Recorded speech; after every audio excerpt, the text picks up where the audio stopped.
অল্প সময়ে মজার কোনো নাস্তা বানিয়ে খেতে মন চাইলে কিংবা হাতে যখন সময় একেবারে থাকে না, অল্প সময়ে এই খাবারটা আমি এইভাবে বানিয়ে ফেলি। এত মজার লাগে খেতে, সবাই খেয়ে অনেক অনেক প্রশংসা করে। তো নমস্কার, রকমারি রান্নাঘরে আরও একটা দারুণ নাস্তা রেসিপিতে আপনাদের সবাইকে স্বাগত। এই যে এখন সিজনের কচি কচি মটরশুঁটি, এই মটরশুঁটি দিয়ে কিন্তু অনেক অনেক রকম খাবার তৈরি করে খাওয়া যায়। তো সেই রকমই একটা সুস্বাদু হেলদি খাবার আজকে তৈরি করব, যেটা খেতে দুর্দান্ত স্বাদের লাগে। তো চলুন বন্ধুরা, রেসিপিটা শুরু করা যাক। আশা করি আপনাদেরও ভালো লাগবে। ভালো লাগলে অবশ্যই একটা লাইক দিয়ে পুরো রেসিপিটা দেখার জন্য আপনাদের কাছে অনুরোধ রইল। তো আমি এখানে বেশ কিছু মটরশুঁটি নিয়েছি। মটরশুঁটিটা একটু কচি কচি নেওয়ার চেষ্টা করবেন, তাহলে খেতে বেশি ভালো লাগে। তো একটা বাটিতে মটরশুঁটি নিয়ে নিলাম। এখানে নিলাম গাজর একটু গ্রেট করে, কাঁচা লঙ্কা নিলাম, কাঁচা পাকা লঙ্কা, যেমন ঝাল খাবেন সেরকমই নেবেন। একটু আদা কুচি নিলাম আর একটা বড় সাইজের পেঁয়াজ ছোট করে কেটে নিলাম। এইবার এখানে আমি মিশাবো, সেরকম এটা আমি হেলদিভাবে তৈরি করব বলে সেরকম কোনো মশলা কিন্তু এখানে ব্যবহার করব না। তো আমি প্রথমেই এক বাটি আটা এখানে দিয়ে দিলাম। আটাটা হেলদি খাবার, তার জন্য আটাটাই দিলাম। আপনারা ময়দা, চালের গুঁড়ো, বেসন যে কোনো কিছু দিয়ে কিন্তু তৈরি করে নিতে পারেন।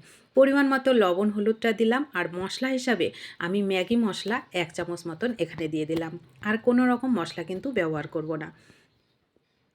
এখানে বেশ খানিকটা ধনেপাতা দিয়ে দিলাম। এইবার একটুখানি মানে হাফ চামচেরও কম চিনি দিলাম। চিনিটা দিলে স্বাদের ব্যালেন্সটা বেশ সুন্দর হয়। একটা ডিম দিলাম। ডিম দিয়ে এবার ভালো করে এটাকে মেখে নেব। খুব সহজ একটা নাস্তা, খেতে অসম্ভব মজার লাগে বন্ধুরা। যারা খেয়েছেন তারা তো জানেন, যারা খাননি অবশ্যই একবার এইভাবে তৈরি করে খেয়ে দেখবেন। বাচ্চাদের টিফিনে, বড়দের টিফিনেও কিন্তু দিতে পারেন। খেতে অসম্ভব মজার লাগে। বাচ্চাদের দিলে বাচ্চারা কখনো এই টিফিন আপনার রিটার্ন করে ঘরে নিয়ে আসবে না। তো আমি দেখুন থকথকে করে ব্যাটারটা রেডি করে নিয়েছি। এইবার এটাকে আমি দুভাগে তৈরি করব। প্রথমে উনুনে একটা তাওয়া বসিয়ে 1 চামচ তেল দিলাম। তেলটা দিয়ে গ্যাসটাকে কিন্তু লো করে এই খাবারটা তৈরি করতে হবে। এই যে আমি ছোট ছোট করে নিলাম। ছোট ছোট করে 3টে আমি প্যানের মধ্যে দিলাম। গ্যাসটাকে লো করে আমি এটাকে ঢেকে দেবো, তাহলে মটরশুঁটিগুলো তাড়াতাড়ি সেদ্ধ হয়ে যাবে। 1 মিনিট খানেক ঢেকে রাখার পরে কিন্তু মটরশুঁটি খুব সহজে কিন্তু সেদ্ধ হয়ে যায়, যেহেতু আমি কচি মটরশুঁটি নিয়েছি। তো এইবার এটাকে উল্টে দিলাম। উল্টে দিয়ে আমি আরও 1 চামচ তেল দিয়ে দিলাম। তেলও কিন্তু বেশি লাগে না, খুবই সামান্য তেলে খাবারটা তৈরি করা হয়ে যায়। আরও 1 মিনিট ঢেকে রাখলাম। তারপরে 1 মিনিট পর ঢাকাটাকে তুলে আর একটু ভালো করে একটু বাইরেটা একটু হালকা খাস্তা করে, একটু হালকা খাস্তা হয় আটা দেওয়ার জন্য, বেশ সুন্দর মুচমুচেও হয় উপরটা। তো আমি ওইভাবে একটু উল্টে পাল্টে 2 পিঠ ভালো করে ভেজে এটাকে নামিয়ে নেব।